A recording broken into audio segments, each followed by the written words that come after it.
그 통장 한 권이 내 인생을 무너뜨렸다. 처음엔 그냥 유품인 줄 알았다. 하지만 그 안엔 가족이 숨겨온 진실이 있었다. 장례식이 끝난 다음 날 아침이었다. 세상이 너무 조용해서 이상했다.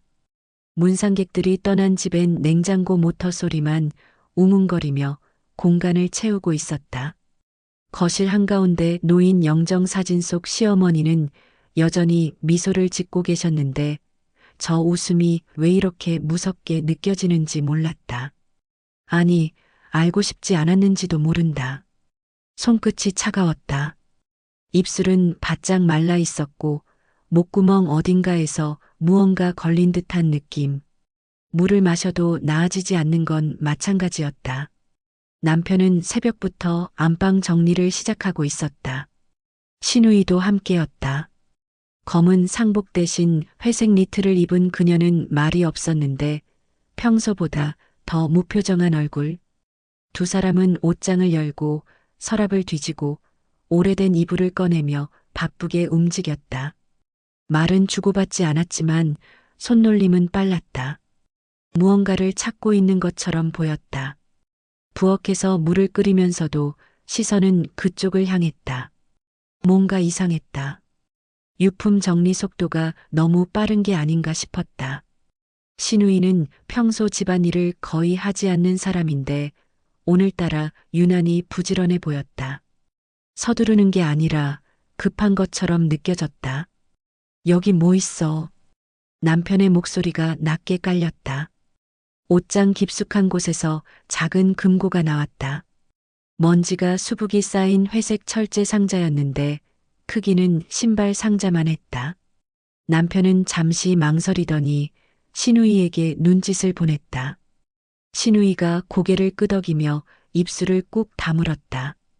대화는 없었지만 뭔가 통하는 듯 보였다. 금고 문이 열렸다. 안에는 통장 한 권.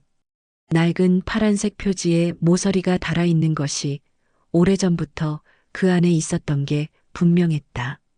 남편이 첫 장을 펼쳤고 시누이가 그의 어깨 너머로 고개를 들이밀었다. 나는 그들의 뒷모습만 볼 수 있었다. 하지만 공기가 달라진 건 느낄 수 있었다. 무거워지는 게 보이고 남편의 등은 점점 굳어가는 중이었다. 어깨가 미세하게 떨렸다. 시누이는 입술을 깨물며 숨을 죽이고 있었다. 두 사람은 천천히 서로를 바라봤다. 눈빛이 얽혔다. 무언가 확인하듯, 무언가 다짐하듯. 그 시선 교환을 놓치지 않았다.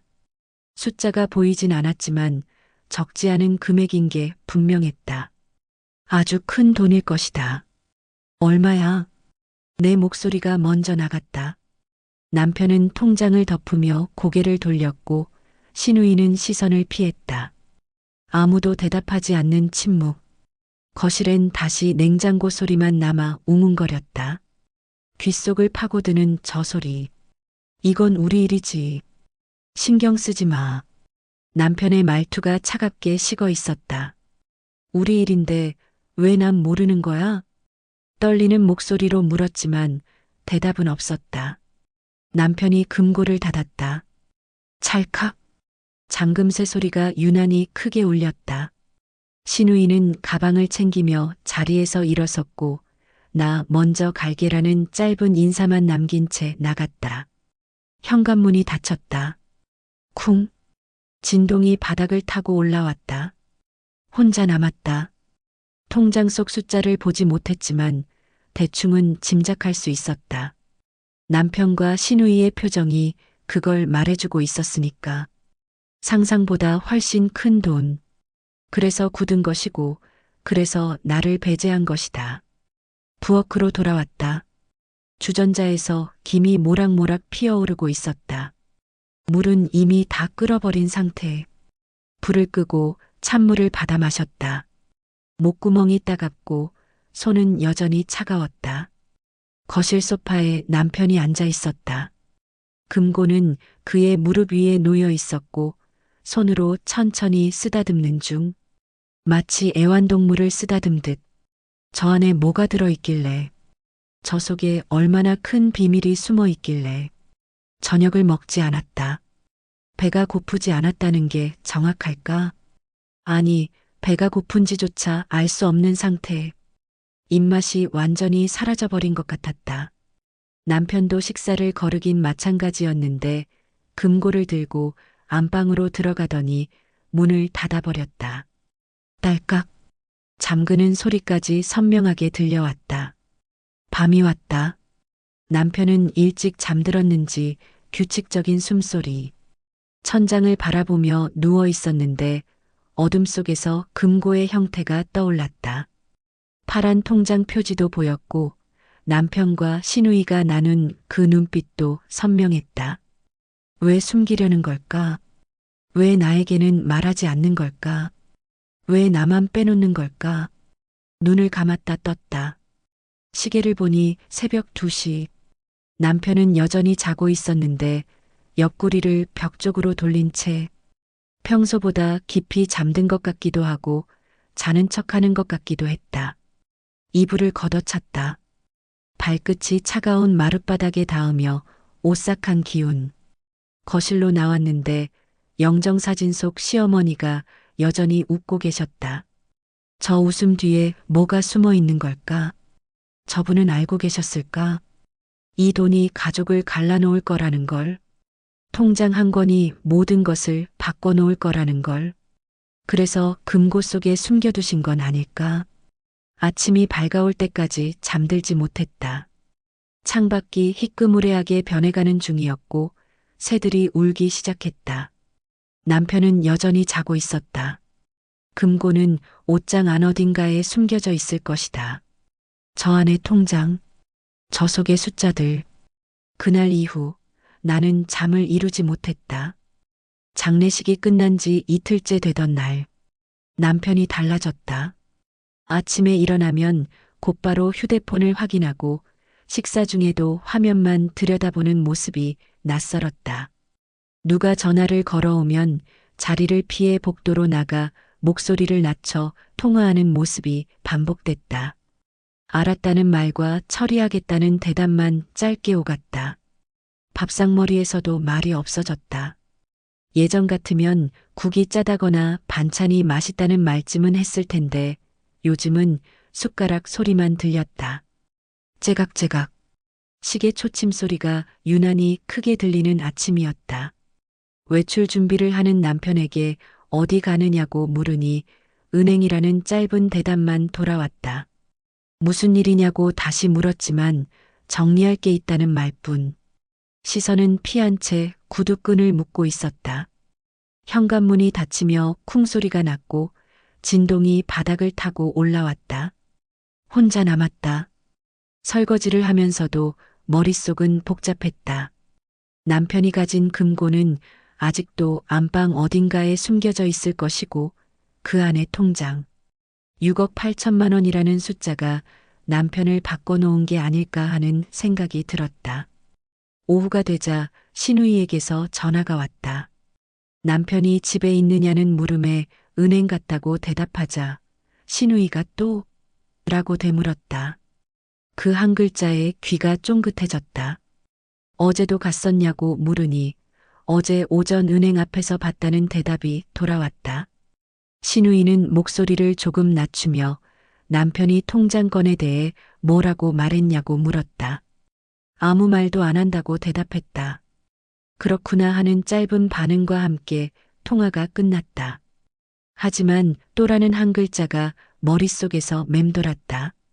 어제도 은행에 갔다고? 왜 나한테는 말하지 않았을까? 저녁이 되어 남편이 돌아왔다. 손에는 아무것도 들지 않았지만 표정은 더 어두워져 있었다. 저녁을 먹으며 몇 번이나 말을 걸려 했지만 입이 떨어지지 않았다. 남편도 마찬가지였다.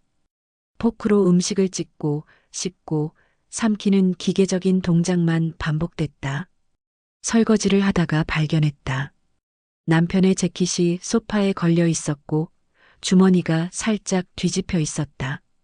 무심코 손을 넣었는데 종이 한 장이 만져지며 꺼내 펼치니 은행 봉투였다.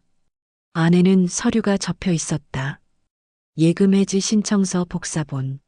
상단에 은행 이름이 적혀 있었는데 시어머니 통장이 있던 바로 그 은행이었다. 날짜는 어제. 신우이가 봤다는 바로 그날이었다. 손이 떨렸다. 해지 신청서라니. 그럼 이미 돈을 찾은 건가? 6억이 넘는 돈을 나 몰래 처리한 것인가? 심장이 빠르게 뛰기 시작하며 손끝이 차가워졌다. 남편은 안방에 들어가 있었고 문은 닫혀 있었다. 서류를 다시 주머니에 넣고 재킷을 제자리에 걸었다. 손이 계속 떨리는 게 느껴졌다. 그날 밤은 또 잠들지 못하고 천장만 바라보며 새벽을 맞았다. 해가 밝아오자 결심했다. 직접 은행에 가보기로. 남편이 출근하고 나서 서둘러 옷을 갈아입고 가방을 들고 현관을 나섰다. 은행까지는 버스로 20분. 창밖 풍경이 스쳐 지나갔지만 아무것도 눈에 들어오지 않았다. 머릿속엔 온통 그 통장뿐이었다. 은행 문을 열고 들어가 번호표를 뽑고 기다렸다. 손에 땀이 나고 심호흡을 해도 긴장은 풀리지 않았다. 번호가 불렸고 창구로 향했다. 젊은 여성 직원이 미소를 지으며 무엇을 도와드릴까 물었다. 계좌 조회를 하고 싶다고 말하며 신분증을 건넸다. 직원이 컴퓨터를 두드리더니 화면을 보며 고개를 갸우뚱했다. 고객 명의로 된 통장은 여기 없다는 말이 돌아왔다. 가족 명의라고 말하며 남편 이름을 불렀다. 직원이 다시 확인하더니 가족분이라도 본인 동의 없이는 조회가 어렵다고 했다. 그냥 통장이 있는지만 알고 싶다고 말하자 직원이 난처한 표정을 지었다. 계좌 존재 여부 정도는 말할 수 있다며 남편 명의 계좌가 있다고 확인해줬다. 몇 개냐고 물었다. 순간 직원의 표정이 변하며 이번에도 그 통장 건으로 오신 거냐고 되물었다. 이번에도? 심장이 멎는 것 같았다. 무슨 말이냐고 다시 물으니 어제도 왔었다는 말이 나왔다가 직원이 당황하며 착각한 것 같다고 말을 얼버무렸다. 계속 말해달라고 했지만 더 이상은 말할 수 없다며 입을 다물었다. 하지만 충분했다.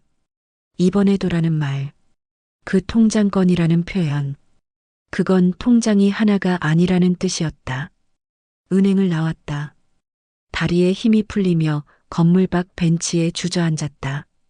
숨이 가빴다. 통장이 2개? 아니, 어쩌면 더 많을지도 모른다는 생각이 들자 온몸이 차갑게 식었다. 집으로 돌아왔다. 남편은 아직 퇴근 전이었다. 거실은 텅 비어 있었고 냉장고 소리만 웅웅거렸다. 영정사진 속 시어머니가 나를 보고 계셨다. 저 미소는 대체 무엇을 알고 있는 걸까? 남편이 돌아온 건 저녁 7시였다. 문을 열고 들어서는 그를 마주하며 은행 갔다 왔다고 말했더니 남편의 표정이 굳어지는 게 보였다. 왜 갔냐고 묻는 목소리가 낮게 깔렸다. 통장이 2개라는 말을 꺼냈다. 침묵이 흐르며 남편은 대답하지 않고 신발을 벗고 재킷을 벗어 소파에 던졌다. 뒤를 따라가며 대답을 달라고 했다. 통장이 2개 맞냐고 다시 물었다. 남편은 모르는 게 편하다고 말했다. 괜히 엮이지 말라는 말과 함께 이건 자기네 집안일이라고 덧붙였다. 우리 집안이라는 말에 나는 가족이 아니냐고 물었다. 남편이 소리를 질렀다. 당신은 다르다고. 처음 듣는 큰 목소리였다. 뒤로 한 걸음 물러섰고 남편은 숨을 헐떡이며 나를 노려보더니 안방으로 들어가 문을 닫아버렸다. 쿵. 집 전체가 흔들리는 것 같았다. 혼자 남았다. 손이 떨리고 눈물이 날 것 같았지만 참았다. 울면 안 된다. 지금은 울 때가 아니다. 밤이 깊어가며 남편은 안방에서 나오지 않았고 거실 소파에 앉아 있는 동안 시계 초침 소리만 째각째각 울렸다. 문득 생각이 들었다. 시어머니 방. 아직 정리하지 않은 서랍이 남아 있었다. 남편과 시누이가 뒤진 곳이긴 하지만 혹시 놓친 게 있을지도 모른다는 생각이 들었다. 일어서서 안방 쪽을 확인하니 불이 꺼져 있었고 남편의 코 고는 소리가 들렸다. 자고 있는 것 같았다. 시어머니 방으로 들어가 불을 켜지 않고 휴대폰 손전등만 켰다. 희미한 빛이 방 안을 비쳤다. 책상 서랍을 열고 오래된 수첩들이 쌓여 있는 걸 보며 한 권씩 펼쳐봤다. 대부분 가계부나 메모였다. 특별한 건 없었다. 마지막 서랍을 여니 제일 아래 깔려있던 낡은 수첩 한 권이 보였다. 표지가 벗겨져 있었는데 펼치자 종이 한 장이 떨어지며 바닥에 떨어졌다. 주워서 펼치니 시어머니의 필체였다. 빼곡하게 적힌 숫자들. 계좌번호 2개. 하나는 남편이 찾은 그 통장의 번호였다. 그런데 아래에 하나가 더 있었다. 다른 은행, 다른 계좌번호, 그리고 옆에 작은 글씨로 적힌 메모. 며느리 목. 숨이 멎었다. 며느리 몫이라고? 그럼 이건 나를 위한 거였단 말인가? 손이 떨리며 종이를 꼭 쥐었다. 불을 끄고 방을 나와 거실로 돌아와 소파에 앉았다. 종이를 다시 펼쳐 휴대폰 불빛으로 비춰봤다. 분명히 적혀 있었다. 며느리 목.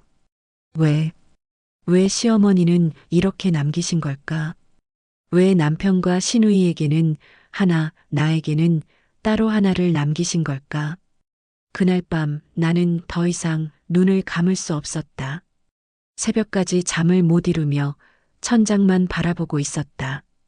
눈을 감으면 며느리 몫이라는 글씨가 떠올랐고 시어머니의 필체가 어둠 속에서 번지며 머릿속을 맴도는 게 느껴지는 밤.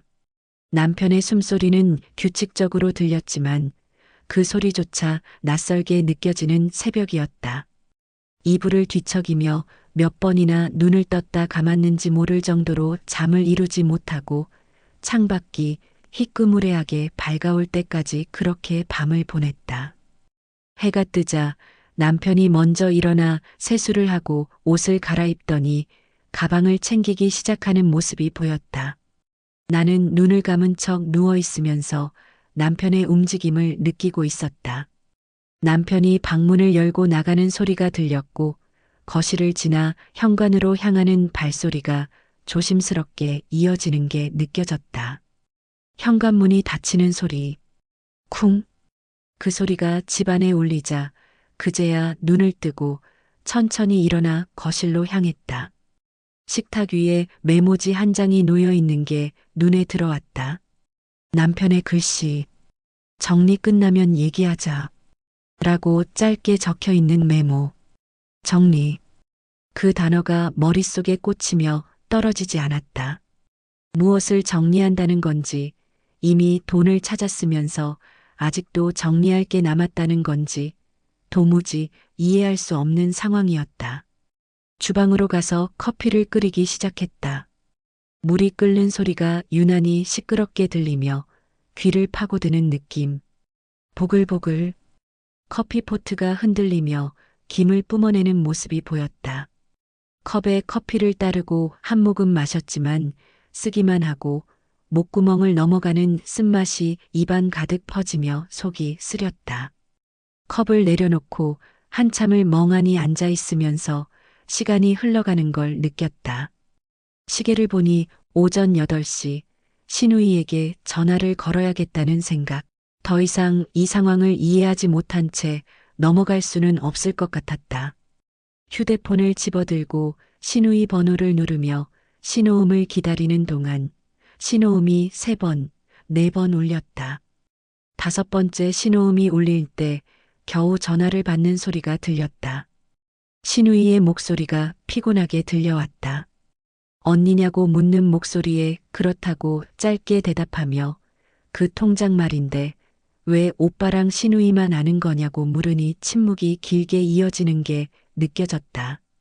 수화기 너머로 시누이가 숨을 쉬는 소리만 들리는 상황. 말을 해달라고 왜 나만 빼놓는 거냐고 다시 물으며 목소리를 높였다. 신우이가 한숨을 길게 쉬더니 그 통장은 엄마 뜻이라고 말하는 게 들렸다. 엄마 뜻이라는 말에 손에 쥔 휴대폰이 미끄러질 뻔한 순간 무슨 뜻이 그러냐고 며느리 몫이라고 분명히 적혀 있었다고 말하며 따지니 신우이는 그건 내가 착각한 거라고 엄마가 그렇게 정리하라고 하셨다고 대답하는 목소리가 차갑게 들렸다. 정리하라고 하셨다는 그 말이 귀에 박혔다. 또 정리라는 단어.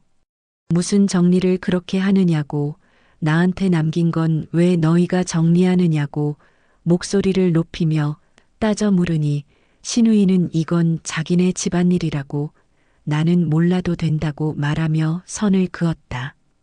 우리 집안. 그 세 글자가 가슴에 박히며 숨이 막히는 느낌. 나는 가족이 아니란 말인가 그렇게 생각하는 거냐고 물었지만 신우이는 대답하지 않는 채 침묵만 흐르게 내버려뒀다. 전화를 끊었다. 손이 떨려서 휴대폰을 테이블에 내려놓으며 숨을 깊게 들이키는 순간 컵을 들어 커피를 마시려 했지만 손이 떨려서 컵 손잡이가 테이블에 부딪히며 딸그랑 소리를 냈다.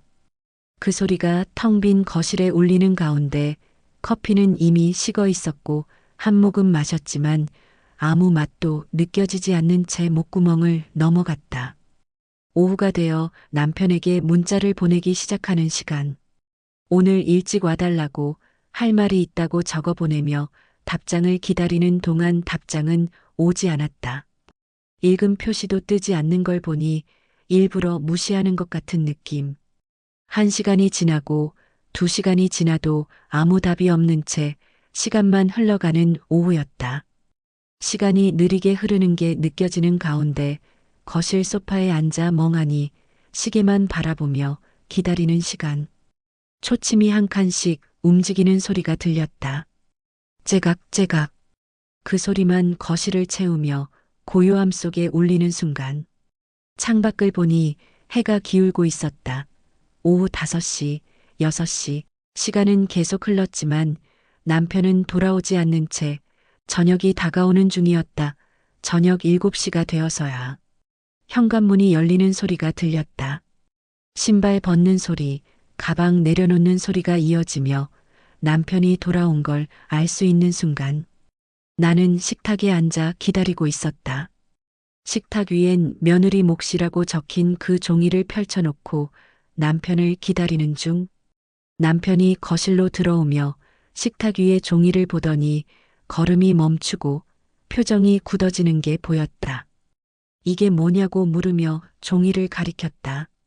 남편은 대답 대신 어디서 났냐고 되물으며 시선을 피하는 모습. 대답하지 않고 그냥 바라만 보며 침묵으로 압박하는 시간. 왜 숨겼냐고 다시 물으며 목소리를 낮게 깔았다. 남편은 한숨을 쉬며 의자를 빼고 식탁에 앉더니 그건 내가 몰라도 되는 돈이라고 낮은 목소리로 말하는 게 들렸다. 몰라도 되는 돈이라니. 며느리 몫이라고 적혀 있는데 이게 왜 내가 몰라도 되는 거냐고 물으며 따지니 남편은 엄마가 남긴 건 자기네 식구끼리 정리하는 거라고 대답하며 고개를 돌리는 모습. 나는 식구가 아니냐고 물으며 목소리를 높이니 남편이 소리를 질렀다. 당신은 다르다고. 또 그 말이었다. 뭐가 달라서 나만 빼놓는 거냐고 말을 해보라고 목소리를 높이며 따져 물으니 남편은 대답하지 않고 고개를 돌린 채 입을 다무는 모습. 그때 현관벨이 울렸다. 띵동. 남편이 벌떡 일어나 현관으로 가며 문을 여는 소리가 들리고 신우이의 목소리가 들려왔다. 오빠 나왔다는 말과 함께 신우이가 거실로 들어오는 발소리가 이어졌다. 신우이는 손에 큰 봉투를 들고 있는 모습이었다. 나를 보더니 입술을 꾹 다물고 아무 말도 하지 않는 채 서 있는 신우이. 왜 왔냐고 물으니 나한테 할 말이 있어서 왔다고 대답하며 봉투를 들어 보이는 모습. 신우이가 식탁에 봉투를 내려놓았다. 갈색 봉투였고 겉면에 유언장이라고 적혀 있는 게 보이며 심장이 빠르게 뛰기 시작하는 순간이었다. 이게 뭐냐고 물으니 엄마가 남긴 거라고 대답하며 신우이가 봉투를 찢기 시작하는 모습. 안에서 편지가 나왔다. 접힌 종이 2장. 신우이가 그걸 펼치며 엄마가 쓴 거니까 직접 읽어보라고 말하며 내 앞으로 밀어내는 순간, 손이 떨리며 종이를 집어드는 순간 시어머니의 필체가 눈에 들어왔다.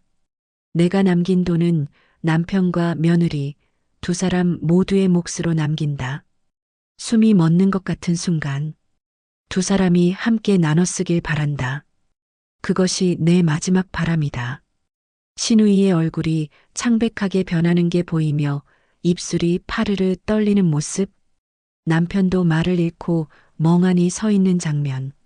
신우이가 떨리는 목소리로 이게 무슨 일이냐고, 엄마가 왜 이런 말을 남겼냐고 중얼거리며 흐느끼기 시작하는 소리가 들렸다. 남편이 의자를 박차고 일어나며 이건 말이 안 된다고 소리치는 모습. 신우이가 오빠라고 불렀지만 남편은 듣지 않는 채 거실을 왔다 갔다 하며 흥분한 모습을 보이는 중이었다. 나는 종이를 꼭 쥐고 있었다. 2사람 모두의 목. 그 문장이 눈에 박혀 떨어지지 않는 순간 시어머니는 처음부터 나를 가족으로 생각하고 계셨던 것이다. 남편과 신우이가 나를 배제하려 했지만 시어머니는 그렇지 않았다는 걸 이제야 알게 되는 순간이었다. 신우이가 울기 시작하며 흐느끼는 소리가 거실에 울렸다. 언니가 뭐라고, 언니가 왜 이런 대접을 받아야 하냐고 흐느끼며 말하는 목소리가 떨리는 소리. 남편이 그만하라고 소리쳤다. 다 그만하라고, 아무 말도 하지 말라고 외치며 팔을 휘두르는 순간.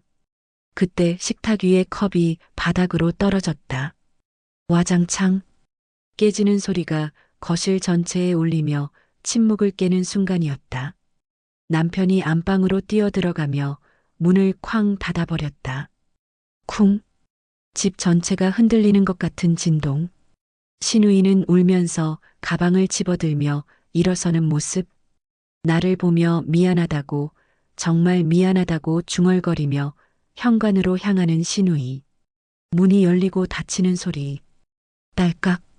그렇게 신우이도 떠나가는 발소리가 멀어졌다. 혼자 남았다. 거실엔 깨진 컵 조각만 바닥에 흩어져 있었고 식탁 위엔 유언장이 펼쳐진 채 놓여있는 모습만 남은 공간.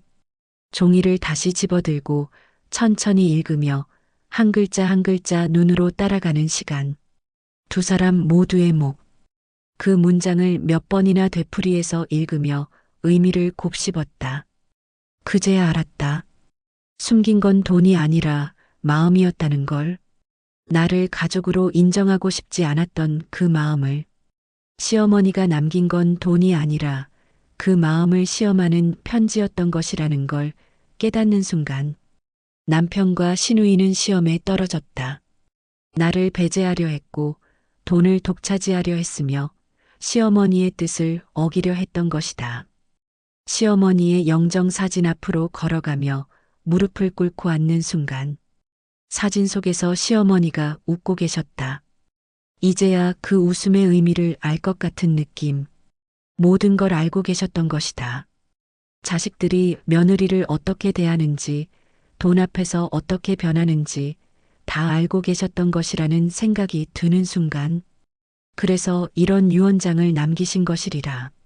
안방에선 남편의 움직임이 들렸다. 서랍 여는 소리, 옷 뒤지는 소리, 무언가를 찾는 듯한 소리가 이어지며 집안을 채우는 중. 아마 금고를 찾고 있는 것이리라. 이미 돈을 찾았으면서도 아직도 무언가를 숨기려 하는 것 같은 느낌이었다. 시계 초침 소리만 째각째각 울리며 고요한 거실을 채우는 시간. 거실은 고요했고 깨진 컵 조각만 바닥에 흩어져 있는 모습이 쓸쓸하게 보이는 풍경.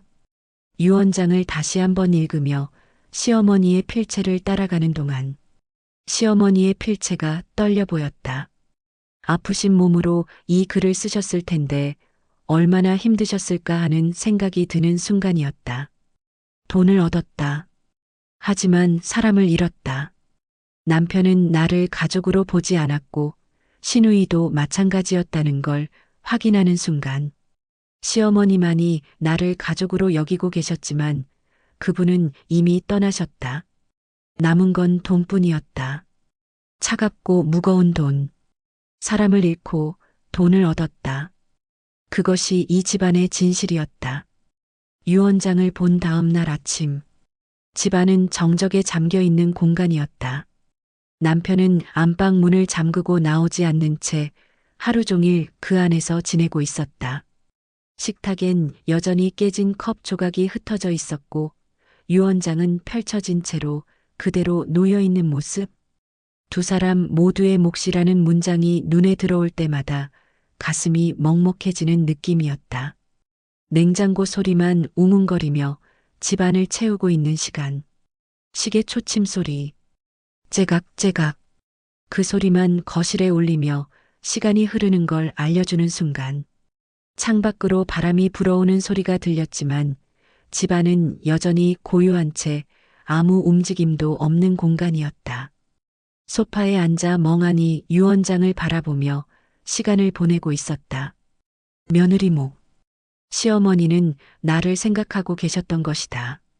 하지만 남편과 시누이는 그 뜻을 무시하려 했고 나를 배제하려 했던 순간들이 떠올라 가슴이 아팠다. 그게 더 슬펐다. 돈이 아니라 마음을 배제당했다는 그 사실이, 가족으로 인정받지 못했다는 그 현실이. 점심때가 되어 안방 문을 두드려 봤지만 대답이 없었다.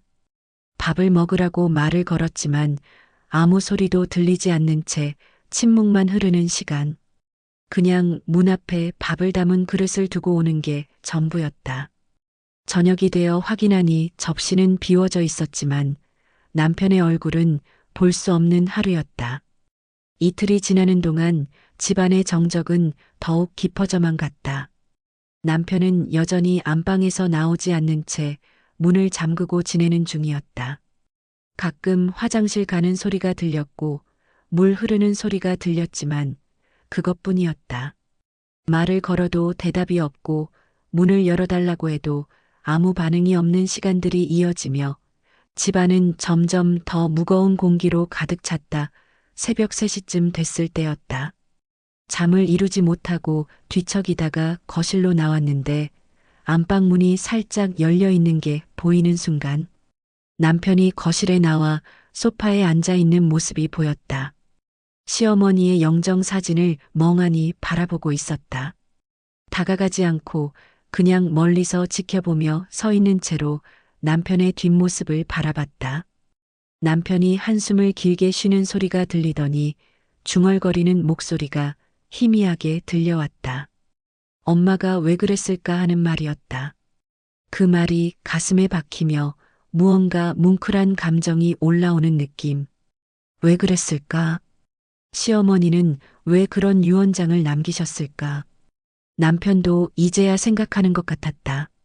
하지만 나는 대답하지 않고 그냥 서 있는 채로 남편을 바라만 보며 침묵을 지키고 있었다. 말을 걸어야 할지 그냥 돌아가야 할지 판단이 서지 않는 순간 남편이 고개를 돌리더니 나를 보는 시선과 눈이 마주치는 순간 아무 말도 나오지 않는 침묵의 시간.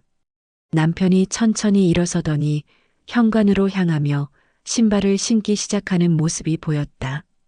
어디 가냐고 물으려 했지만 남편이 먼저 잠시 혼자 있고 싶다는 말을 남기며 현관문을 열고 나가버렸다. 쿵! 문이 닫히는 소리가 집안에 울리며 남편이 떠나가는 발소리가 복도를 따라 멀어지는 게 느껴지는 순간 뒤돌아보며 문을 바라봤지만 붙잡지 못한 채 그냥 서 있을 뿐이었다. 혼자 남았다. 거실엔 시어머니의 사진만 남아 있었고 유언장도 여전히 식탁 위에 놓여 있는 모습. 소파에 앉아 한참을 그렇게 멍하니 있다가 문득 시어머니 산소에 가야겠다는 생각이 드는 순간이었다. 시어머니께 직접 말씀드려야 할 것 같은 느낌. 옷을 갈아입고 가방을 챙겨 현관을 나서며 차가운 새벽 공기를 마시는 순간 아직 해가 뜨지 않은 하늘이 회색빛으로 물들어 있었다. 버스 정류장까지 걸어가는 동안 발소리만 고요한 거리에 울렸다. 정류장에 도착해서 벤치에 앉아 버스를 기다리는 시간. 차가운 바람이 불어와 옷깃을 파고들었지만 그게 오히려 정신을 맑게 해주는 것 같았다. 버스가 와서 타고 앉으니 창밖 풍경이 스쳐 지나가는 모습이 보였다. 아직 어두운 새벽이라 거리는 조용했고 가로등 불빛만 길을 비추고 있는 풍경. 버스 안에는 나 말고도 몇 명이 더 타고 있었지만 모두 조용히 앉아 있는 채 아무 말도 하지 않는 공간이었다. 창밖을 바라보며 생각에 잠기는 시간. 시어머니께 뭐라고 말씀드려야 할까? 산소까지는 1시간 반쯤 걸리는 거리였다. 버스에서 내려 산길을 따라 걸어 올라가며 숨이 차오르는 느낌. 평소엔 남편과 시누이가 함께 왔었는데 오늘은 혼자였다. 산길은 조용했고 새들이 지저귀는 소리만 들리는 아침. 나뭇잎 사이로 햇살이 비치기 시작하며 세상이 조금씩 밝아지는 모습이 보였다. 산소 앞에 도착하니 묘비가 보이는 순간 시어머니의 이름이 새겨진 그 돌. 무릎을 꿇고 앉으며 가방에서 들꽃 몇 송이를 꺼내 묘 앞에 올려놓고 손을 모았다. 바람이 불어왔다. 살랑살랑. 묘 앞에 흙이 살짝 흩날리며 공기를 타고 흘러가는 모습이 보이는 순간 조용히 말을 건네기 시작했다. 어머니, 그 돈은 안 쓸 것 같다고. 대신 사람을 지키겠다고. 며느리 몫이라고 써주셔서 감사하다고. 하지만 돈보다 어머니의 마음이 더 고맙다고. 그런 말들을 중얼거리며 눈물이 나는 걸 느꼈다. 참으려 했지만 눈물이 흘러내리며 뺨을 타고 내려가는 게 느껴지는 순간 손으로 눈물을 닦으며 고개를 숙이고 있는 시간. 어머니는 알고 계셨던 거죠. 남편과 시누이가 저를 어떻게 대하는지. 그래서 그런 유언장을 남기신 거죠. 그렇게 혼잣말을 하며 바람이 대답하듯 불어오는 순간을 느꼈다. 한참을 그렇게 앉아 있다가 천천히 일어서며 묘비를 쓰다듬는 손길. 차가운 돌의 감촉이 손끝에 전해지는 순간. 시어머니가 여기 계신다는 게 실감나는 시간. 고개를 숙여 인사를 하고 천천히 돌아서서 산길을 내려오기 시작했다. 산을 내려오며 휴대폰이 진동하는 게 느껴졌다. 꺼내보니 남편이었다. 문자 한 통. 정리하고 싶다는 말과 함께 만날 수 있냐는 물음. 정리라는 단어가 또 나왔지만 이번엔 다른 느낌이었다. 남편도 뭔가 깨달은 것 같은 느낌. 답장을 보냈다. 어디서 만나면 되냐고. 남편이 카페 주소를 보내왔다. 버스를 타고 그 카페로 향하며 창밖을 바라보는 시간. 무슨 말을 해야 할지, 무슨 얼굴로 만나야 할지 생각이 복잡했지만 일단 가보기로 했다. 버스가 도심으로 들어오며 사람들이 하나둘씩 타기 시작하고 거리가 점점 북적이는 모습이 창밖으로 보이는 풍경. 카페에 도착하니 남편이 이미 와 있는 모습이 보였다. 창가 자리에 앉아 커피를 앞에 두고 멍하니 밖을 바라보고 있는 남편. 다가가서 마주 앉으니 남편이 고개를 들어 나를 보는 시선과 눈이 마주치는 순간 미안하다는 말이 남편의 입에서 나왔다. 엄마 뜻을 이제야 알겠다는 말. 그 돈을 내 이름으로 옮기겠다는 말. 그 말을 듣는 순간 가슴이 먹먹해지는 느낌이었다. 하지만 대답하지 않고 그냥 커피잔을 들어 한 모금 마시며 시간을 보내는 동안 남편이 기다리고 있었지만 뭐라고 말해야 할지 알 수 없는 순간 그 돈이 내 이름으로 옮겨져도 나는 잃은 걸 되돌릴 수 없다는 말을 꺼냈다. 남편이 잃은 게 뭐냐고 물으니 사람이라고, 신뢰라고, 가족이라는 느낌이라고 대답하며 시선을 창밖으로 돌렸다. 남편이 고개를 숙이는 모습이 보이는 순간 한참 동안 침묵이 흐르는 가운데 카페 안에서 다른 사람들의 대화 소리만 들리는 공간, 커피 머신 돌아가는 소리, 의자 끌리는 소리, 컵 부딪히는 소리가 배경처럼 깔리는 시간. 남편이 천천히 고개를 들더니 다시 시작할 수 있냐고 물어오는 말이 들렸다. 그 말에 대답하지 않고 창밖을 바라보며 생각에 잠기는 시간. 다시 시작할 수 있을까? 나도 모르겠다. 하지만 시어머니가 원하셨던 건 우리가 함께 나누는 것이었고 싸우는 게 아니었다는 건 알았다. 그 뜻을 저버릴 수는 없을 것 같은 느낌. 커피를 다 마시고 카페를 나와 집으로 돌아오는 길. 남편과 나란히 걸으며 아무 말도 하지 않는 시간. 하지만 예전처럼 멀게 느껴지지는 않는 거리였다. 집에 도착해서 현관문을 열고 들어가니 거실은 여전히 그대로였고 유언장도 식탁 위에 놓여 있는 모습. 유언장을 조심스럽게 접어 봉투에 넣으며 정리하는 시간.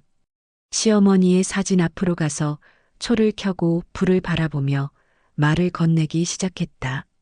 진짜 유산은 돈이 아니었다고. 사람의 마음이었다고. 어머니가 주신 건 돈이 아니라 우리가 어떻게 살아야 하는지에 대한 가르침이었던 것 같다고. 촛불이 흔들리며 빛을 내는 모습을 바라보는 시간.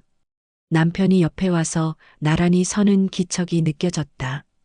둘이 함께 사진을 바라보며 서 있는 순간 남편이 손을 내밀었고 나는 그 손을 잡으며 따뜻함이 전해지는 걸 느꼈다. 돈은 흩어졌지만 시어머니의 뜻은 내 안에 남았다. 시어머니의 사진 앞에 앉아 있었다. 촛불이 흔들리며 작은 빛을 내고 있는 모습. 그 빛이 어둠 속에서 춤추듯 움직이며 사진 속 시어머니의 얼굴을 비추는 순간 저 미소는 이제 무섭지 않았다. 오히려 따뜻하게 느껴지는 웃음이었다. 처음 이 집에 시집 왔을 때 저 미소가 어떻게 느껴졌는지 생각해 보니 참 많은 게 변했다는 생각이 들었다. 남편이 옮기겠다던 그 돈. 아직 옮기지 않았다. 옮길 필요가 있는지도 모르겠다. 돈이 내 이름으로 바뀐다고 해서 잃었던 것들이 돌아오는 건 아니니까. 하지만 이상하게도 그게 중요하지 않게 느껴지는 순간이었다. 예전 같았으면 분명 중요했을 것이다. 내 권리, 내 목, 그런 것들이 중요했을 것이다. 하지만 지금은 아니었다. 창밖으로 바람이 불어오는 소리가 들렸다. 살랑살랑. 나뭇잎이 흔들리는 소리가 창문을 통해 들려오며 공기를 타고 흘러오는 느낌. 바람은 차갑지 않았다. 오히려 부드럽게 감싸주는 것 같은 온기가 있었다. 계절이 바뀌고 있었다. 시어머니가 돌아가신 지도 이제 2달이 지났다. 그동안 참 많은 일이 있었다. 통장 발견, 유언장 공개, 가족의 갈등, 그리고 화해. 그 모든 과정이 주마등처럼 지나가는 느낌이었다. 시어머니는 알고 계셨던 것 같다. 돈을 남기는 게 중요한 게 아니라 그 돈을 통해 우리가 무엇을 배우느냐가 중요하다는 걸. 남편과 시누이는 돈을 보았지만 시어머니가 정말 남기고 싶었던 건 돈이 아니라 마음이었다는 걸. 그 사실을 깨닫는데 너무 오래 걸렸다. 아니, 어쩌면 시어머니는 우리가 이 과정을 겪기를 바라셨던 건 아닐까. 싸우고 갈등하고 그리고 결국 깨닫게 되는 그 과정을. 며느리목. 그 2글자가 가슴에 새겨지는 느낌. 시어머니는 나를 가족으로 생각하고 계셨다. 남편과 시누이보다 먼저, 나를 먼저 생각해 주셨던 것이다. 그게 얼마나 큰 의미인지 이제야 알 것 같았다. 시어머니와 함께 살았던 그 시간들이 떠올랐다. 명절마다 함께 음식을 만들던 시간, 시장에 함께 갔던 시간, 병원에 모시고 갔던 시간들. 그때는 힘들었지만 지금 생각해보니 그 시간들이 전부 소중한 순간이었다. 촛불이 다 타들어가며 작아지는 불꽃을 바라보는 시간. 빛이 점점 작아지지만 그 빛이 남긴 온기는 여전히 공기 중에 남아있는 느낌. 시어머니도 그랬다. 떠나셨지만 남기신 마음은 여전히 이 집 안에, 내 안에 남아있었다. 그 마음이 나를 지탱해주고 있는 것 같았다. 힘들 때마다 시어머니의 얼굴이 떠올랐고 그 미소가 힘이 되어 주었다. 부엌으로 가서 물을 끓이기 시작하는 순간 보글보글 주전자에서 김이 피어오르며 공기를 채우는 모습이 보였다. 차를 한 잔 만들어 거실로 돌아와 소파에 앉으며 따뜻한 컵을 손에 쥐고 있는 시간. 손끝으로 전해지는 온기가 몸 전체로 퍼지는 느낌. 시어머니가 좋아하시던 차였다. 국화차. 은은한 향이 코끝을 스치며 기억을 불러일으키는 순간. 시어머니와 함께 차를 마시며 이야기를 나누던 그 시간들이 그리웠다. 남편과의 관계도 조금씩 회복되고 있는 중이었다. 완전히 예전으로 돌아간 건 아니지만 여전히 미묘한 거리가 남아있는 상태였다. 조심스러운 대화가 오가는 중. 하지만 예전처럼 냉랭하지는 않았다. 아침에 커피를 같이 마시고 저녁엔 함께 식사를 하며 가끔 짧은 대화를 나누는 일상이 돌아오고 있었다. 남편도 변하고 있었다. 예전처럼 나를 배제하지 않았고 중요한 결정을 할 때 내 의견을 물어보기 시작했다. 작은 변화였지만 그게 의미가 있었다. 신우이와도 다시 통화를 했다. 서먹했지만 예전보다는 나아진 느낌. 미안하다는 말을 여러 번 반복하는 신우이의 목소리가 떨리고 있었다. 괜찮다고, 이제는 괜찮다고 대답하며 전화를 끊은 뒤 창밖을 바라보는 시간. 용서한다는 게 이런 느낌일까? 완전히 잊을 수는 없지만 더 이상 원망하지 않는 상태. 신우이도 나름대로 힘들었을 것이다. 어머니를 잃은 슬픔, 유산 문제로 인한 스트레스, 가족 간의 갈등. 그 모든 것들이 신우이에게도 무거운 짐이었을 것이다. 돈은 여전히 그 계좌에 있었다. 남편 명의로 시어머니가 남기신 그대로. 옮기지도 않았고 쓰지도 않았다. 그냥 그대로 두기로 했다. 필요할 때 함께 의논해서 쓰기로. 시어머니가 원하셨던 건 그런 게 아니었을까? 독차지하는 게 아니라 함께 나누는 것. 서로 존중하며 함께 결정하는 것. 그게 진짜 가족이 아닐까? 진짜 유산은 돈이 아니라 함께한 시간이었다. 시어머니와 함께 보낸 그 시간들. 밥을 먹으며 나눈 짧은 대화들, 명절에 함께 음식을 만들던 순간들, 병원에 모시고 갔던 그 날들. 그게 진짜 유산이었다. 돈은 언젠가 사라지지만 그 시간들은 내 안에 영원히 남을 것이다. 시어머니의 목소리, 웃음소리, 손길, 그 모든 것들이 내 안에 살아 숨쉬고 있었다. 차를 마시며 창밖을 바라보는 순간 해가 지고 있었다.